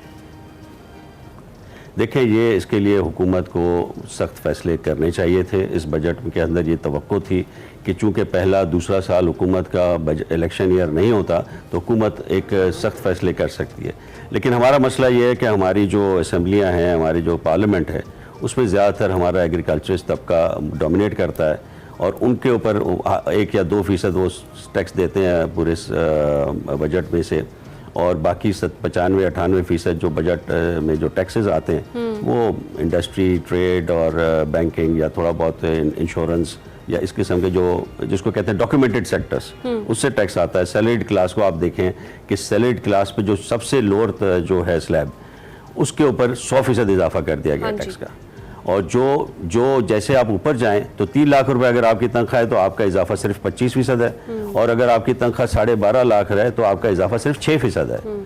तो ये भी इंसाफ भी नहीं है, टैक्सेशन में इंसाफ भी नहीं किया गया कि अगर आप ज़्यादा तनख्वाह होने से ज़्यादा टैक्स लेते हैं। और दूसरा सबसे बड़ी जो ज्यादती की गई है वो कि 50,000 रुपये से अगर तनख्वाह ज़्यादा है तो उसको टैक्स नेट में आ जाता है कि 6 लाख का स्लैब रखा गया। अब 6 लाख का स्लैब पिछले 3 साल से 6 लाख का स्लैब है, और 3 साल में जो आपको पता है कितनी महंगाई हुई है, 35%, 25% और 15% महंगाई हुई है। अब उस महंगाई के लिहाज से रिलीफ देना चाहिए था कम तनख्वाह वालों को, वो भी नहीं किया गया। तो ये एक बड़ी जो हमें नजर आ रहा है कि जो इंसाफ नहीं रखा गया। ठीक है, और ये जो आपने डेट सर्विसिंग की बात की, और ये जो हमने अभी पॉलिसी रेट तब्दील नहीं किया, चूंकि हमारे मौजूदा जो फाइनेंस मिनिस्टर है इनका ताल्लुक भी बैंकिंग से है, एक बहुत बड़े बैंक को लीड करते रहे हैं जब तक उन्होंने ये पोस्ट ज्वाइन की। कहीं कोई ऐसी वजह भी हो सकती है, एक इन्फ्लुएंस फैक्टर भी हो सकता है बैंकर्स की तरफ से, क्योंकि हमें ये भी ज़ाती तौर पे मालूम है कि बहुत सारे बैंक्स के अंदर बहुत सारी फैसला साज कुव्वतों के अपने भी इंटरेस्ट मौजूद हैं, without pointing out to anyone. हमें पता है कि ये भी है, तो क्या ये भी वजह हो सकती है? और दूसरी जानिब जो बड़े बड़े हेड्स हैं, जैसे हमने कहा पेंशन की मद में हमारा बहुत पैसा जा रहा है, डेट सर्विसिंग की मद में को 800-850 अरब हम सिर्फ इंटरेस्ट की अदायगी में हम कर रहे हैं, इतना हमारा टोटल डेवलपमेंट बजट नहीं है। आज ये खबर आई है कि हम शायद डेवलपमेंट बजट पे कुछ 250 का कट लगाकर टैक्स के अंदर रिलीफ देंगे, जो कि ओबियसली आवाम के हक में एक और डाका है। आवाम का हक है कि वो डेवलपमेंट भी उनको मिले अगर वो टैक्स दे रहे हैं हमारे जैसे लोग। तो ये बैलेंस नहीं हो पा रहा है। तो फिर मौजूदा फाइनेंस मिनिस्टर जिनको लाया गया खास तौर पे, जो इलेक्टेड भी नहीं है, उनकी क्या रिसर्च है, वो क्या लेकर आ रहे हैं जिससे आवाम को फायदा हो? बज़ाहिर तो कुछ नजर नहीं आ रहा। देखिए, आपने एक बात बिल्कुल ठीक कही कि हमारा जो पॉलिसी रेट और ये जो मामलात हैं, बैंकिंग सेक्टर की रेगुलेशन को बहुत बेहतर होना चाहिए state bank of Pakistan banking sector का रेगुलेटर है, लेकिन अगर आप उनके बोर्ड को देखें तो उसमें ज़्यादातर वो लोग हैं जिनका ताल्लुक बैंकिंग सेक्टर से रहा है, या वो लोग हैं कि जिनके बैंकिंग सेक्टर के अंदर शेयर्स हैं या उनके मफादात हैं। तो वो लोग कभी भी अपने सेक्टर्स को उस तरह से रेगुलेट नहीं कर सकते, जिसको कहना चाहिए न्यूट्रली, कि जैसे कि होना चाहिए। और यही वजह है कि हमारा इस वक्त बैंकिंग सेक्टर की वजह से या जो हमारे शरह सूद की वजह से हमारा पूरा जो बजट का निज़ाम है दरहम भरम है। उसकी दूसरी वजह यही भी है कि हम टैक्स वसूल नहीं कर पाते। तो जब आप एग्रीकल्चर तबके से आपने टैक्स नहीं लेना, दूसरों से टैक्स नहीं लेना, अगर आपने रिटेलर से नहीं लेना, तो कम से कम अखराजात वहाँ से कम करने की कोशिश करें और अपने शरह सूद को कम करें। इसी तरह आप ये भी देखें कि तमाम जो अखराजात हैं सरकारी महकमों के, वो भी बढ़ा दिए गए 20-25%। उसमें भी कोई ये इंटेंशन गवर्नमेंट की नज़र नहीं आती कि चले हम अपने पेट पे ही पत्थर बांधेंगे, अवाम पे भी बोझ डाल रहे हैं तो हम भी कोई अपने पेट पे पत्थर बांधेंगे। ऐसी भी कोई इंटेंशन कहीं पे नज़र नहीं आ रही। दूसरा आप ये देखें कि जो आपने डेवलपमेंट की बात की, तो तकरीबन 90-95 अरब रुपए उन्होंने रखे हैं MNAs को जो देते हैं उनके हलकों में काम करने के लिए। अब वो हलकों के काम जो होते हैं वो बल्दियाती इदारों के लेवल के काम होते हैं, नालियों के, गलियों के। तो वो कम से कम उसी को इस साल छोड़ देते कि चलें पहले 1-2 साल हम नहीं लेंगे, आगे जाके इलेक्शन ईयर में फिर कर लेते ये जो अगर उनको थोड़ा बहुत रिलीफ देना था। तो कहीं पे भी ये इंटेंशन जो है बजट के अंदर सादगी इख्तियार करने की, अखराजात कम करने की या अपनी पॉलिसीज़ को ठीक करने की नज़र नहीं आ रही, और टैक्सों की भरमार करके एक जिसको कहते हैं विजनलेस बजट है, इस बजट में कोई विजन नज़र नहीं आ रहा। तो ढाका साहब, जिस तरह से अगर बात की जाए जो टैक्स वसूलियों का हदफ है या फिर जो तरक्की की शरह इस बजट में रखी गई है, क्या लगता है ये जो अहदाफ हैं ये हुकूमत हासिल कर पाएगी? इतना आसान होगा जितना हुकूमत की जो है वो समझ रही है कि इस तरीके से टैक्स जो कलेक्शन है वो भी हो जाएगी, टारगेट भी पूरा कर लिया जाएगा? मुझे नहीं लगता। मुझे वो साल 2019 और 2020 के साल याद आ रहा है कि जबकि IMF पहली दफ़ा पाकिस्तान में नेगोशिएशन के बाद आया था पिछली हुकूमत में, और उन्होंने 40% टैक्स इजाफे का बजट रखा था और वो इजाफा हासिल नहीं हो सका था। शब्बर ज़ैदी साहब जब थे चेयरमैन तो वो इजाफा हासिल नहीं हो सका था।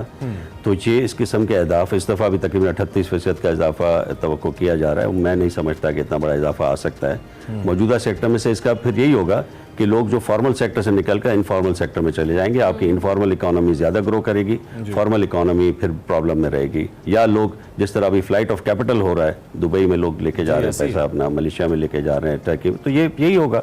अगर आप एक ही तबके को बार बार टैक्स किए जाएंगे तो यही होगा आपका जो मुझे लगता है कि आने वाले दिनों में मईशत के लिए अच्छा डागा साहब, होता यही है कि जब आप अपनी लोकल जो इन्वेस्टर्स हैं या अपने डोमेस्टिक इन्वेस्टमेंट को आप बेहतर करते हैं, उसकी शक्ल बेहतर करते हैं, तो आपका जो फॉरेन इन्वेस्टर है वो अट्रैक्ट होता है। और ये जो लोकल इन्वेस्टर है, एज पर माई नॉलेज, ये ब्रिज करता है फॉरेन इन्वेस्टमेंट को। किसी न किसी बेस पे बाहर का इन्वेस्टर आता है, उसका कोई ताल्लुक बनता है, एक बिजनेस टू बिजनेस कॉन्टेक्ट होता है। हमने तो जो अपनी डोमेस्टिक बिजनेस अप्रोच है उसको ही बेहतर नहीं किया। यहाँ पे आप जैसा, मेरे जैसा एक शख्स भी अगर बिजनेस करना चाहता है तो उसको NOCs के ऐसे मसाइल होते हैं या वो रेड टेपिज्म का इतना सामना करना पड़ता है कि वो कुछ नहीं कर पाता। हमने काउंसिल्स भी बना ली, हमने बाज़ाहिर बहुत बड़ी बड़ी प्रेस टॉक्स भी कर ली कि जी हम बहुत बड़े इनिशिएटिव्स ले रहे हैं, लेकिन ऑन ग्राउंड ओब्वियसली हमें ऐसी सूरत हाल नज़र नहीं आती। आपको कोई इंटेंशन ऐसी हुकूमत की नज़र आती है? आप भी पॉलिसी साजी के अंदर बड़े अहम जगहों पर फाइज रहे हैं, डिस्कशंस का हिस्सा रहे हैं, तो इस वक्त क्या ऐसी कोई हुकूमत की इंटेंशन आपको नज़र आती है कि इसको कंसिडर किया जा रहा है कि कम से कम लोकल लेवल के ऊपर हालात बेहतर हुए, इन्वेस्टर को ईज मिले ताकि फॉरेन डायरेक्ट इन्वेस्टमेंट आए यहाँ पे? नहीं, आप जैसे कि अब हम सारा डिस्कस कर रहे हैं कि टैक्सेशन जब आप इतनी बढ़ा देंगे और मल्टीपल किस्म के टैक्सेस लगाएंगे तो माहौल तो ख़राब होता ही है। इसके अलावा आप ये देखें कि सिक्योरिटी सिचुएशन बहुत ख़राब है इस वक्त। क्राइम सिचुएशन कराची में ख़ास तौर पे बहुत बुरा है। ये सिक्योरिटी का देखें, आपने चाइनीज़ भी वफ्द आए तो उन्होंने भी आपकी सिक्योरिटी सिचुएशन की बात की। जब तक हम इंटरनल सिक्योरिटी, क्राइम सिचुएशन, ये सब चीज़ें ठीक नहीं करेंगे तो हम कभी भी फॉरेन इन्वेस्टर को तो नहीं ला सकते। हमारा लोकल इन्वेस्टर भी इस वक्त जो है वो ख़ास तौर पे मैं ये देख रहा हूँ कि कराची से बहुत ज़्यादा कैपिटल फ्लाइट हो रहा है, और अगर बाहर नहीं भी जा रहा तो कराची से फिर पंजाब जा रहा है। तो इस वक्त सिचुएशन जो है इस लिहाज से इन्वेस्टमेंट के लिए बहुत अच्छी नहीं है। ठीक है, हमारा तकिया इस बजट में कोई ऐसी बात की गई, इस बजट में भी कोई ऐसी बात नहीं की गई है कि जिसको आप कहें कि ये इन्वेस्टर्स को। अच्छा, हमारा कुछ दोस्तों के ऊपर भी तकिया था जो हमेशा होता है। कुछ तो जब भी हम मुश्किल हालत में होते हैं वो 1-2 अरब हमारे अकाउंट में डाल देते हैं, फिर हमारी जो रिजर्व्स हैं वो थोड़े से इक्वलेंट हो जाते हैं और हमें नया कर्जा मिल जाता है। इस दफ़ा एक तो ये भी नहीं हो रहा और दूसरा ये कि इन्वेस्टमेंट का कोई रुझान नज़र नहीं आ रहा। और दूसरा माशाल्लाह हमने जो प्रेजेंटेशंस दी हैं, जिन सेक्टर्स को हमने उनके सामने रखा है, जैसा कि पावर सेक्टर जिसको आप भी देखते रहे हैं, उसके अंदर कोई अपील उनके लिए है नहीं जिसकी बेस पे सऊदी अरब जैसा मुल्क या समाओ चीन जैसा मुल्क भी आके पैसा लगाया हमारे पास। हम उनको कुछ ऐसा दिखा नहीं रहे हैं, शायद हमारे पास है भी नहीं। आपका क्या टेक है इसके ऊपर? क्या हम राइट वे में इन्वेस्टमेंट के लिए अपने आप को पिच ही नहीं कर पा रहे, या हमारे पास कुछ पिच करने के लिए है नहीं? गवर्नमेंट इस ग्राउंड पे कैसा खेल रही है आपके ख्याल में? देखिए, कोशिश तो उन्होंने बहुत की है। SIFC का इदारा बनाया गया कि जिसमें तमाम महकमे आ गए, इवन सिक्योरिटी एजेंसीज को भी रखा गया कि चलें उनको ये अंदाज़ा हो कि जी सिक्योरिटी बेहतर होगी। लेकिन आप ये देख लें कि जब तक आपका लोकल इन्वेस्टर्स वो एरियाज़ को नहीं खोलेगा कि जिन एरियाज़ में आप इन्वेस्टमेंट करना चाहते हैं, जैसे माइनिंग सेक्टर की आप बात कर लें, IT सेक्टर की बात है, तो जब तक कि उसमें लोकल इन्वेस्टर नहीं होगा तब तक बाहर का इन्वेस्टर नहीं आएगा। आप यही देख लें, चले मैं आपको छोटी सी मिसाल देता हूँ कि आपके यहाँ जब दराज और ये सब इदारे चलना शुरू हुए तो अली बाबा और उन लोगों का रुझान हुआ पाकिस्तान की तरफ। जी बिल्कुल, ये हमने देखा पिछले सालों में। तो यही है कि जब तक आपका छोटा इन्वेस्टर माइनिंग सेक्टर में, एग्रीकल्चर सेक्टर में, एग्रीकल्चर प्रोसेसिंग सेक्टर में, जो 2-3 बड़े सेक्टर हैं जिसमें आप पीछे हैं तो उनको अगर आप में लोकल इन्वेस्टर नहीं आएगा तब तक बाहर का नहीं आएगा। तो इस वक्त मैं नहीं देखता हूं कि माइनिंग सेक्टर में भी कोई ऐसी। ठीक है। सो डॉक्टर साहब, क्विकली इन लास्ट 30 सेकंड्स, कौन से ऐसी इनिशिएटिव्स हैं जो आप रिकमेंड करते हैं कि ये हुकूमत को, फाइनेंस मिनिस्ट्री को इमीडिएटली लेने चाहिए जिससे कुछ आउटलुक बेहतर हो जाएगा? देखें, मैं सबसे पहले तो ये समझता हूँ शरह सूद में कमी आनी चाहिए, जिससे कि जो इन्वेस्टमेंट का खर्च है, आप ये देखें 22% या 23% शरह सूद के ऊपर कोई इन्वेस्टमेंट नहीं आ सकती। तो सबसे पहले तो आप शरह सूद को कम करें ताकि लोकल इन्वेस्टमेंट बेहतर हो, लोकल इंडस्ट्रीज़ की वर्किंग बेहतर हो और वहाँ पे मज़ीद इन्वेस्टमेंट आए, मज़ीद जॉब्स निकलें। दूसरा ये है कि आप शरह सूद कम करने से आपका टैक्स के ज़रूरत भी कम होंगी, आप टैक्सेस को कम करें। इतने ज़्यादा टैक्सेस के साथ कभी भी आप अपने टैक्स बेस को इंक्रीज़ नहीं कर सकते, लोग टैक्स देने से भागेंगे। तो आप लोगों को टैक्स नेट में लाएँ, टैक्सेस में कमी करें, टैक्सेस इस तरह का टैक्सेस में बेतहाशा इजाफा ना ही होना चाहिए और तनख्वाहदार तबके को ख़ास तौर पे लो इनकम को आप निकालें। ये जब इतना ज़्यादा टैक्सेस में दे देंगे तो इनके पास कंजम्पशन के लिए कोई पैसा नहीं होगा। ये बजट से पहले करने की चीज़ें थी जो हुकूमत को करना चाहिए थी। इंपॉर्टेंट पॉइंट्स हैं, बिल्कुल ठीक। अभी भी बजट अप्रूव नहीं हुआ तो इनको बजट में अभी भी कर सकते हैं, थोड़ा बहुत नजरसानी करनी चाहिए, नजरसानी की जरूरत है। बहुत शुक्रिया मोहम्मद यूनिस डागर साहब हमारे साथ मौजूद थे। बड़ी हमने डिटेल्ड कन्वर्सेशन जो थी उनके साथ की और ये जो सजेशंस एंड में उन्होंने ये इमरान, मेरे ख्याल से ये बाकी बहुत इंपॉर्टेंट है और नजरसानी जो है हुकूमत को कर लेनी चाहिए, खासतौर पर ये जो तनख्वाहदार तबके पर इतना ज़्यादा टैक्स लगाया है उस मामले में। एक्सप्रेसो में वक्त हुआ एक ब्रेक का। Welcome back to Expresso. T20 world cup 2024 अपनी पूरी आबोताब के साथ जारी है और मुझे इस वर्ल्ड कप में सबसे अच्छी बात ये लग रही है कि कुछ बड़े जबरदस्त किस्म के अपसेट्स भी हो रहे हैं, सरप्राइजेस भी हो रहे हैं। वैसे अपसेट नहीं कहना चाहिए, T20 में सरप्राइजेस होते हैं। अपसेट क्या होता है भाई? कोई भी टीम जीत सकती है और अपना लोहा मनवा सकती है। अब से कुछ देर पहले एक बड़ा ही कांटेदार, इन रियल सेंस कांटेदार मैच हुआ और बड़ा नेल बाइटर किस्म का, और ये वो मनाजिर हैं जिसके बाद अफगानिस्तान टीम ने बांग्लादेश को शिकस्त दी और अपनी जगह सेमीफाइनल में बनाई वर्ल्ड कप के। ये हमने सोचा नहीं था कैसा होगा और बाहर भला कौन हुआ? ऑस्ट्रेलिया। अफगानिस्तान की वजह से सेमीफाइनल की दौड़ से बाहर हो गया। कल ऑस्ट्रेलिया अपना मैच नहीं जीत पाया था, भारत से 24 रन से हार गया था और अब से कुछ देर पहले अफगानिस्तान ने बांग्लादेश को हराया है। सो अब सेमीफाइनल की दौड़ के लिए अफगानिस्तान इज देयर। जी हाँ, क्वालिफाई कर चुका है और इस सारी सूरत हाल पर बात करने के लिए हमारे साथ मौजूद है none other than Mirza Iqbal Beg, senior sports तज्जियाकार है। अस्सलाम वालेकुम मिर्जा साहब, गुड मॉर्निंग। वालेकुम अस्सलाम। हिना, आपको भी सुबह बखैर और इमरान आपको भी सुबह बखैर। अच्छा मिर्जा साहब, बड़ा ही नेल बाइटिंग मैच हो गया था एंड पे, क्या कमेंट करेंगे? किस तरीके से इस मैच को आपने देखा? बांग्लादेश अफगानिस्तान का जो मैच था काफी जबरदस्त रहा। Cricket at its best. Cricket तो बेस्ट पे रही, लेकिन क्रिकेट जो जेंटलमैन गेम कहलाता है इमरान, आपने देखा गुलबदीन नायब जो उनका खिलाड़ी था, स्लिप में खड़ा खड़ा अचानक गिर गया कि उसका मसल फुल हो गया, इसलिए कि बारिश आ रही थी। और उनका कोच जॉनथन टॉड इशारा कर रहा था, उस वक्त बारिश में जो था वो बांग्लादेश पीछे था और अफगानिस्तान आगे था। अगर उस वक्त मैच खत्म हो जाता तो अफगानिस्तान वैसे ही डकवर्थ लुईस फॉर्मूले पे जीत जाता। तो कमेंटेटर फॉमी अम्बवा ने कहा कि ये इसको ऑस्कर अवार्ड मिलना चाहिए। आपको याद होगा एक दफा अहमद शहजाद भी वेस्ट इंडीज के दौरे में जो थे वो स्ट्रेचर पर बाहर गए और फिर सीधे सीधे आ गए ग्राउंड में। तो ये होता है क्रिकेट में चालाकियां। लेकिन अफगानिस्तान को हैट्स ऑफ टू अफगानिस्तान के जिस तरह से उन्होंने इस T20 वर्ल्ड कप में परफॉर्म किया। टीम जेल नजर आई और उनके कैप्टन ने फ्रंट से लीड किया। राशिद खान ने आज भी 4 विकेटें ली। राशिद खान और उनके खिलाड़ियों में जो कॉम्बिनेशन बना हुआ नजर आ रहा था, ऐसा लग रहा था कि एक ही मतलब जान मार रहे हैं। एक हम लोग हैं, हम तो उदास बैठे हैं कि भाई हमारी टीम नहीं पहुंच सकी सुपर 8 के लिए, लेकिन यकीन जानिए कि आज इंतहाई दिलचस्प मुकाबला हुआ और आखिरी लम्हे पर जो हार्ट के पेशेंट थे बांग्लादेश में, तो उनकी हालत बुरी हो गई होगी कि बांग्लादेश बिल्कुल नजदीक आ गया था और आने से थोड़ी 2-4 हाथ जब के लबे बाम रह गए। हमारा दुख महसूस किया महसूस किया। अच्छा, एक तो ये कि आई विश कि हमारी भी किस्मत होती कि हम सब उठ के मैच देख सकते हैं। हम मजदूर है सर, काम कर रहे हैं मिर्जा साहब, तो थैंक यू वेरी मच। आपने पॉइंट आउट किया, हमें पता चल गया कि ये भी हुआ इंटरेस्टिंग। और वैसे अफगानिस्तान की टीम ये करती होती है और बांग्लादेश की टीम, छोटी टीमें ये करती हैं ऐसे मौकों के ऊपर, जो कि नहीं होना चाहिए। You are absolutely right. मैं जरा इस पे तो हम बात करते ही रहेंगे, क्योंकि अफगानिस्तान ने इंडीड अच्छी क्रिकेट खेली, ऑस्ट्रेलिया को हराया, यानी कि अर्न की उन्होंने ये विक्ट्री और वो आगे प्रोसीड किए। वो हमारी तरह बारिशों पे डिपेंडेंट नहीं हुए, वो किसी के हारने या जीतने पे डिपेंडेंट नहीं हुए, उन्होंने खुद जीत अपने नाम की।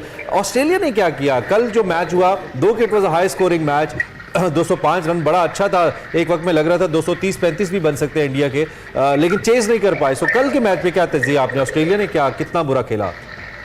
कहते हैं इमरान, खुद एतमादी इंसान को ले डूबती है और ऑस्ट्रेलिया को उसकी खुद एतमादी लेकर डूब गई। उसकी वजह यह कि अच्छा खासा कप्तान उन्होंने चेंज किया, जिसने वर्ल्ड टेस्ट चैंपियनशिप जितवाई, जिसने 50 ओवर्स का वर्ल्ड कप जितवाया और नया तजुर्बा किया। मिचेल मार्श को कप्तान बनाया। As a captain Mitchell Marsh जो था वो इतना सक्सेसफुल नहीं रहा, क्योंकि अभी नया नया आया है और इतने मेगा इवेंट में पहली मर्तबा कप्तानी कर रहा था। एक तो उन्होंने ये ब्लंडर किया। दूसरे, ऑस्ट्रेलिया की टीम के जो बैट्समैन है वो ऐसा लगता है कि शुरू से ही चलाना शुरू कर देते हैं, जो क्रिकेट की इस्तिलाह में कहते हैं ट्रेविस हेड वगैरह दीगर। वो इतने कॉन्फिडेंट नजर नहीं आए, ऐसा लग रहा था रिलैक्स खेल रहे थे, कोई जिम्मेदारी का एहसास नहीं था, जिसकी वजह से। और फिर जो रोहित शर्मा ने, हिटमैन ने जो बैटिंग की है 92-41 बॉल पे की है, मार मार के भुरकस निकाल दिया ऑस्ट्रेलिया का। कोई तवक्को नहीं कर रहा था कि आईपीएल का सबसे महंगा खिलाड़ी मिचेल स्टार्क, उसकी इतनी पिटाई होगी कि हैरत की बात है। लेकिन बहरहाल उससे अच्छा खेला इंडिया ने, that's why they won the match. और मेरे ख्याल में उस मैच के जो लोन वॉरियर थे वो रोहित शर्मा थे, कि जिन्होंने अकेले अपनी टीम को फतह से हमकिनार कराया। तो मिर्जा साहब, कल फिर हमने देखा कोहली को क्या हो गया इस पूरे टूर्नामेंट में। अगर हम देखें तो कल भी बेबसी की तस्वीर ही नजर आए विराट कोहली। बिल्कुल आप सही कह रहे हैं ना। कोहली इब्तिदाई 3 मैचेस में, एक मैच में 1 रन, एक में 0, एक में 4, फिर उसके बाद जब सुपर 8 स्टेज में आए तो तवक्को थी कुछ करेंगे। पहले मैच में उन्होंने 24 किए, दूसरे मैच में 37 किए। जब उन्होंने 37 किए, 3 छक्के लगाए, तो लग रहा था कि वो अपनी फॉर्म रीगेन कर रहे हैं। लेकिन कल वो 0 पर आउट हो गए। कोहली के बावजूद, इसके बावजूद मैं कह रहा हूँ कि बड़ा प्लेयर बड़े मैच में रन करता है। जैसे रोहित शर्मा ने रन कर दिए, तो मुझे लग रहा है सेमीफाइनल में कोहली जो है वो रन स्कोर करेगा। इस पे एक ट्रस्ट भी नजर आता है। और कम से कम फिर ये नहीं हुआ भारत की टीम के अंदर कि उखाड़ पिछाड़ कर दी गई हो, पहले वाला चौथे पे खेल रहा हो, चौथे वाला पहले पे खेल रहा हो, जैसे कि हम करते हैं। फौरन पैनिक सिचुएशन में आ जाते हैं, we could not make a combination.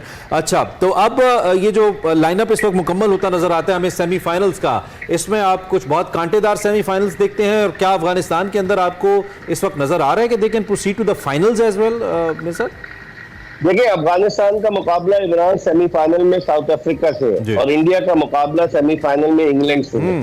South African chokers हैं, 3 दफा, तीसरी दफा पहुंचे वो T20 वर्ल्ड कप के सेमीफाइनल में। अफगानिस्तान पहली मर्तबा पहुंचा है। लेकिन जो बॉडी लैंग्वेज, जो जेल हुई है टीम अफगानिस्तान की हर शोबे में, हालांकि वो रिलाई कर रहे हैं अपने टॉप ऑर्डर पर। अगर रहमानुल्लाह, गुरबाज और इब्राहिम जादरान रन्स करते हैं तो अफगान टीम रन्स करती है। उनका मिडिल ऑर्डर भी हमारी तरह वल्नरेबल है, हालांकि उन्होंने कोई दोस्ती यारी नहीं निभाई, कोई तजुर्बात नहीं किए।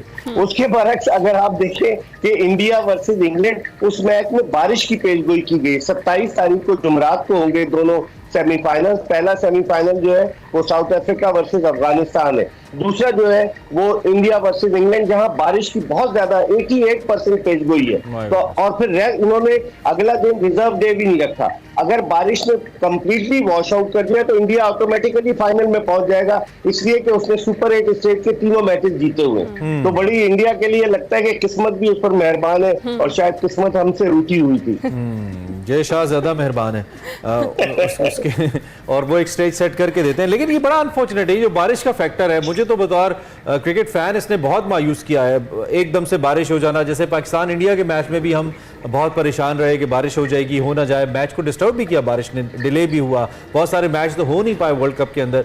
इसका डोंट यू थिंक कि पहले कोई हल निकाला जाना चाहिए? पीसीबी पहले वेन्यूज को, अब तो हम कम से कम प्रिडिक्ट कर सकते हैं ना कि बारिश होनी है, तो जब हम एक स्केड्यूल कर रहे हैं मैचेस को पहले देख लें। इसका कोई हल होना चाहिए, इस पर कोई बात हुई है? इस हवाले से क्या है आपके पास, कुछ है सर? बिल्कुल बिल्कुल इमरान, जो अगला T20 वर्ल्ड कप है 2026 में भारत में और श्रीलंका में मुश्तरका तौर पर, तो उसके हवाले, क्योंकि इस वर्ल्ड कप में बड़ा तल्ख तजुर्बा हुआ है कि जिस तरह से मैचेस वॉश आउट हुए और जिस तरह से जो पिचेस तैयार की गई, और आप देखें कि सिर्फ ब्रॉडकास्टर्स की वजह से दिन में मैचेस रखे गए। ये जो मैच हुआ ये सिर्फ 10:30 बजे शुरू हुआ वहां के वक्त के मुताबिक। हम तो सुबह 5:30 बजे उठ गए थे कि मैच देखना है, और फिर इमरान को जो है सारी अपनी एनालिसिस देने ना, हम तो मजदूर आदमी, हम सुबह सुबह उठ गए थे। लेकिन अब मसला ये है कि अब चूंकि आईसीसी ने ये देख लिया है कि इस तरह के हालात हैं, तो I think they will be careful in scheduling the next T20 world cup. और मिर्जा साहब जरा अपनी जानिब में वापस आ जाते हैं। हमारा भी पाकिस्तान की डोमेस्टिक क्रिकेट है, उसमें बेहतरी के हवाले से बड़े कुछ इंपॉर्टेंट जो हैं वो डिसीजंस लिए गए, फैसले किए गए। चेयरमैन पीसीबी मोहसिन नकवी ने जो 3 घंटे एक इजलास चला, उसमें बड़े अहम फैसले किए, और उन्होंने कहा कि फिटनेस और मेरिट पर खिलाड़ियों को आगे आने का मौका भी दिया जाएगा। इसके साथ साथ टैलेंट पर सरमायाकारी से क्रिकेट को निचली सतह पर फरोग भी दिया जाएगा। ये सब कुछ और ये सारे एक और अपडेट भी बताए ना कि बाबर आजम पाकिस्तान आ गए हैं। इम्पोर्टेंटली आपके शहर में आपने इस्तकबाल नहीं किया उनका। तो मिर्जा साहब, ये सब कुछ इस वक्त क्यों डिसाइड किया जाता है, या उस वक्त ही क्यों डिसाइड किया जाता है जब हम कोई अच्छी खासी शर्मनाक जो है वो शिकस्त हासिल कर लेते हैं? पहले से ये चीजें डिसाइड क्यों नहीं की जाती कि मेरिट पर खिलाड़ियों को आगे आने का मौका दिया जाएगा और फिटनेस पर? ना, आपने सही कहा। हमारे यहाँ अलमिया ये है कि जब आफत सर पर आती है तो हम जागते हैं, वरना उससे पहले हम सोए रहते हैं। अब पाकिस्तान की डोमेस्टिक क्रिकेट को आप सही कर रहे हैं, वो कहाँ गई सर्जरी? हम तो इंतजार कर रहे थे, हम सोच रहे थे कि कोई एनेस्थीसिया लेने गया है और मरीजों को जो है बेहोश किया जाएगा, सर्जरी होगी। कोई एक मरीज तो आज पहुंच गया यहाँ पर, और बाकी मरीज जो है, कुछ मरीज रह गए अमेरिका में, कुछ चले गए इंग्लैंड में।